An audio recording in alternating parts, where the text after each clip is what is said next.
Right ఇక ఏలుకు ink పెట్టుకుంటానికి తయారుండుండ్రి. మీ ఇంటికి వస్తారు, మాకే ఓటు ఏమని అడుగుతారు, కమ్మగా తీయగా మాట్లాడతారు, కోరింది ఇస్తారు, అడిగింది చేస్తారు.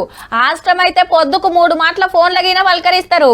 తిన్నరా, ఏం చేస్తుండ్రు, ఎట్లుండ్రు, ఏమైనా తిప్పలుందా చెప్పు నేను చూసుకుంటా అని. ఆవు మళ్ళా ఓట్లు వచ్చినాయి.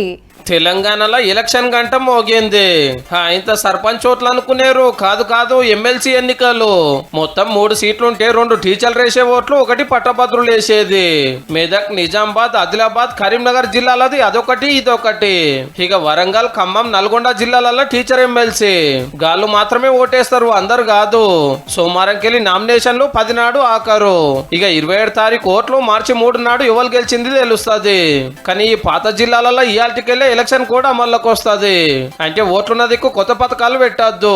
మొన్న చాలైన 4 పథకాలు నడుస్తున్నాయి కాబట్టి రైతు భరోసాకు, కొత్త కోపిన్ కారట్లకు, ఇందిరమ్మ ఇండ్లకు, ఆత్మీయ భరోసాకు అడ్డం ఏముండదు, బరాబర్ అమలవుతాయి. అంత మంచిగానే ఉన్నది. కానీ బీజేపీ తప్పితే కడమ 2 పార్టీలు ఇంకా క్యాండిడేట్లను పెట్టాలి.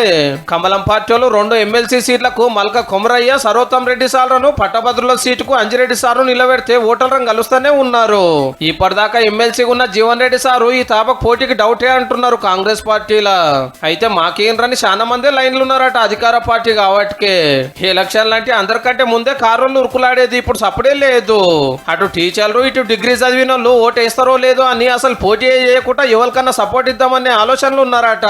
4 వద్దులు అయితే బయట పడుతుంది బీఆర్ఎస్ పార్టీ వాళ్ళ కథ ఏందో.